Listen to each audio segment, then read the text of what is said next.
What's going on there, YouTube? And welcome back to another comic book video. This is the channel where we sit down and cover different comic book stories from different comic book companies. Today, we're going to jump back over to Marvel Comics and continue our coverage over the X-Men reading order. So we pick up with Uncanny X-Men number 145, 146, and 147. Now, these three books is Doctor Doom fighting against the X-Men. But at the same time, this is Doctor Doom kind of thinking that Storm is a very interesting person, and he could be growing some feelings for her in some kind of way. But also in this storyline, this is Chris Claremont telling us how powerful Storm can be if she just lets go. With that being said, I do hope you enjoy today's comic book storyline, Doctor Doom fighting against the X-Men. Here we go. Now, with the opening of this book, Chris Claremont doesn't take long to go ahead and get started with introducing us to the big plot of this three-part story. We pick up with Storm and Stevie Hunter going to the Gala. Now, for the fans who are just diving into this reading order with us, Stevie Hunter is the dance instructor for Kitty Pryde. Storm doesn't like her that much because Kitty wants to hang out with Stevie more than Storm. Doesn't matter. Once the two of them sit down to enjoy the show, well, they are confronted by someone. That person is Miss Locke. She first appeared in Marvel Team Up number 65, but she is the assistant to the villain known as Arcade. Arcade being this bad guy who has the ability to make some trap rooms that are made to kill people in an amusement park kind of theme. The reason why Miss Locke is here is because Arcade was kidnapped or being held hostage by Doctor Doom. The reason why is because thanks to Arcade working with Toad in a different book, they made Doctor Doom mad. Miss Locke wants the X-Men to go and save Arcade. To force their hand to help, she tells Storm that she has kidnapped all of the people who are close to the X-Men, so all of their friends. But Storm does passes out thanks to Miss Locke poisoning Storm, and Stevie is kidnapped. Once Storm has woken up, she then realizes that Stevie is gone, but she remembers what Miss Locke said, how she had kidnapped all of the X-Men friends to make the X-Men help her save Arcade from Doctor Doom. Storm makes sure that Jean Grey's parents have been kidnapped, and they have been. Nightcrawler's girlfriend has also been kidnapped as well, but there are other people that have been kidnapped. So the X-Men are going to have to help Miss Locke. So you have Storm go back to the X-Mansion to meet up with the rest of the X-Men to tell them what is happening. How basically Arcade has been kidnapped by Doctor Doom, and Miss Locke is going to hold all their friends hostage until the X-Men save Arcade from Doctor Doom. So the X-Men call up Beast, who is part of the Avengers at this point. The Avengers have dealt with Doctor Doom multiple times, so he sends over the files they have on Doctor Doom to help the X-Men out to know how dangerous he is. Charles Xavier knows this is a big situation since people have been kidnapped, so he is going to call some old X-Men to help out, starting off with Polaris and Havoc. Now, Havoc is the brother to Cyclops and can shoot a form of energy blast or plasma energy blast. Polaris is the daughter of Magneto and has the same powers like Magneto. Now, they joined the X-Men right after the first class X-Men came around, basically the 6th and 7th member of the team. They left to have a normal life, but Charles Xavier calls them back to help out because all hands are needed. He doesn't stop there. He goes out and calls Iceman, who had left and went to college. Of course, Iceman is down to help Charles Xavier out, but then Charles Xavier goes to Banshee as well. Banshee, who just screams to fly, left to be with Moore McTaggart, and she has also been kidnapped. Mora is his girlfriend, so of course he is down to help the X-Men out to get his girlfriend back. Of course, it drains Charles Xavier because he had to use so much energy to call everyone to help out. Either way, we pick up with Cyclops, who had left the X-Men because of Jean Grey's death. Now, we had skipped some books because there was really no need to cover them, but he recently got on a boat with a lady named Elitis Forrester, and I hope I pronounced that name correctly. She was a captain for the boat. Either way, the boat crashed and they got stuck on some island.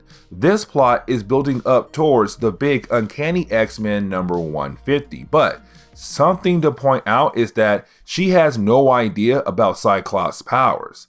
Now, back to the X-Men, we learn what the plan here is. The old X-Men are going to go to Arcade's base that is being run by Miss Locke. Of course, that place is called Murder World, to save the people who have been kidnapped while the rest of the X-Men go to Latveria, the country that is being controlled by Doctor Doom, and they are going to save Arcade from Doctor Doom. Now, the rest of this issue is going to be focusing on the new X-Men more, because we see them go to Latveria with the plan too, just not a good one for Doctor Doom. Storm goes to meet Doctor Doom in a nice conversation, hoping to convince him to give Arcade over to her and she will leave. For Doctor Doom, he is like, this person did not just come into my kingdom and start making demands, but he does entertain her by having her join him for dinner. While she is doing that, the rest of the new X-Men, mainly Nightcrawler, Colossus, Angel, and Wolverine, well, they are sneaking around the place hoping to find Arcade and get him out before Doctor Doom notices. Except Doctor Doom already knew they were there and sent guards out on those X-Men while he is having dinner with Storm. Also, another thing to point out is that Doctor Doom actually likes Storm. Like, he finds her interesting. Except this is the big moment of the first issue. When Storm is having dinner with Doctor Doom, that is when he shows Storm that Arcade is not really being held here against his own will.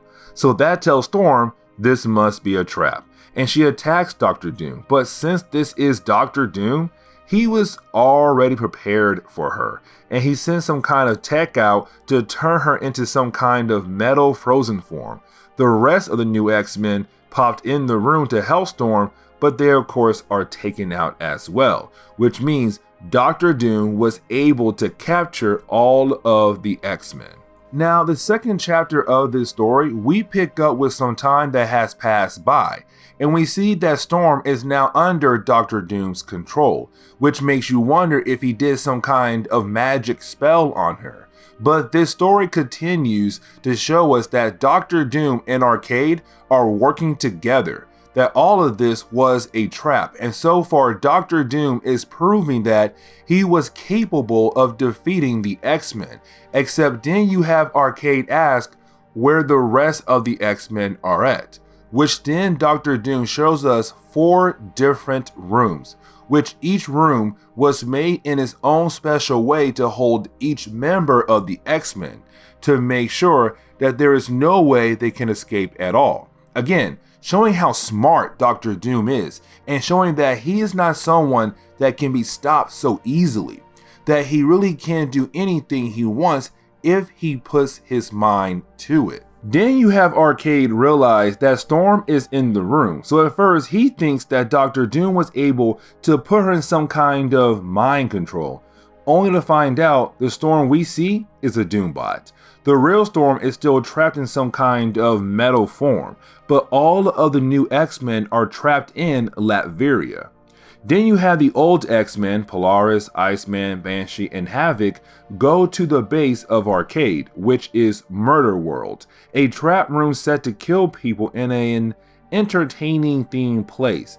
The reason why is because they are looking for the people that have been kidnapped by Miss Locke and Arcade. So we see them walk in and fall through a trap door. So now all of the X-Men have been kidnapped and all of their friends as well. So the second half of this chapter is really what we saw the new X-Men go through in the last chapter and the beginning of this chapter. They all get trapped in different rooms and they had to fight their way out of these rooms, hoping to save the friends of the X-Men. Honestly, they are able to break out of those rooms, find Miss Locke and her assistant, and be able to free the people who have been kidnapped. This issue was just dedicated to see if anyone still has some love for the classic X-Men characters at the time, and maybe they can get their own books. Except the chapter ends with the old X-Men team realizing there is some kind of crazy storm near them, and they know it must be Storm, which means something is wrong. At Dr. Doom's country, which is Latveria, that same storm is near him as well and is about to attack his country, which makes him wonder if maybe Storm is causing this storm even though she is trapped, and you didn't have Arcade tell Dr. Doom that Nightcrawler has escaped. Now, Chris Claremont does explain the powers of Nightcrawler to us once more. Yes, Nightcrawler is able to teleport, but it is not like he can teleport anywhere he wants to at free will. He has to be able to see where he wants to teleport to, and also it really can't be too far away. If he tries to teleport without doing one of those things, he could end up somewhere bad. So when he teleports this time, he actually is lucky that he teleports outside of Dr. Doom's castle and lands in the ocean. But now it is his turn to try to save the rest of the X-Men before they are killed. Let's not forget that there are storms still happening all over the world, except there is one happening right near Dr. Doom's castle. So Dr. Doom is confused how these storms are popping up everywhere. Dr. Doom begins to think that maybe somehow Storm is able to control the weather even though she is technically stuck in frozen metal form at the moment. Then we do get a page where we see Nightcrawler has begun the process of taking out the guards of the place, hoping to save the rest of the X-Men and Storm from Dr. Doom and Arcade. While Nightcrawler is doing that, we see the other X-Men are still trapped in their rooms that Dr. Doom had made them to keep them in. Either way, after a while, you have each X-Men figure out a way to break out of their trapped rooms. So again, it is the new X-Men team members, so Wolverine, Colossus, and Angel, but they are all able to break out of their rooms. Now, the most important one to break out of their rooms is Wolverine, because the way he acts is going to play for some interesting conversations down the road. The reason why I say that is because once Wolverine breaks into the room Dr. Doom is in, Dr. Doom is quick to send in the Storm robot, hoping that it will trick Wolverine into thinking that it is the real Storm. Sadly for Dr. Doom, Wolverine could tell quickly that it was a robot, and Wolverine kills the robot in a hurry. For some of the X-Men, he is too crazy because of how fast he considered killing the robot Storm, even though he knew with his ability of smell to tell him that Storm was a fake. But after a while, you have Nightcrawler and Wolverine being able to free the real Storm from the frozen state that she was in. Once she is free, we learn that the storms that have been going around in different places were because of Storm. Because you have Chris Claremont remind us that Storm is claustrophobic, where she hates being in tight spaces, which is huge because once she was frozen in that metal form, her mind was still free to think and react to things. So with her being trapped in that metal, it was a nightmare for her, to be more exact. But it split her mind into giving birth into this angry weather god, and she is whipping all of the X-Men and Dr. Doom's butt. It is taking the X-Men and Dr. Doom to work together to actually stop her before she is able to kill them all. This was Chris Claremont kind of teasing back then to make folks think that this was going to be another Dark Phoenix saga, but on a smaller scale. Except it wasn't, because once the X-Men are able to calm her down, she goes back to old Storm. This shows how powerful Storm could be down the road. Really, the book closes quickly with Dr. Doom letting the X-Men go and Arcade go as well, but this is Dr. Doom kind of has some form of feelings for Storm because of how powerful she is. Either way, they leave on a peaceful note where both sides forget this moment. Now, on the last page, we see Cyclops and Alistair Forrester, her name is so weird to me, who are still stuck on the island. With them being on the island and spending some time together, they have grown close to one another. But while they were about to kiss, that is when they saw this huge, evil looking kind of castle base, which raises the question on why is this place here, which we get the answers in our next video. So if you did today's comic book video, hit that like button down below and also subscribe to the channel for more content to come in the near future. Also, any suggestions on books I should read? Well, please let me know in the comments below, because you never know, your suggestion could be a future video down the road. But I do hope you enjoyed today's video.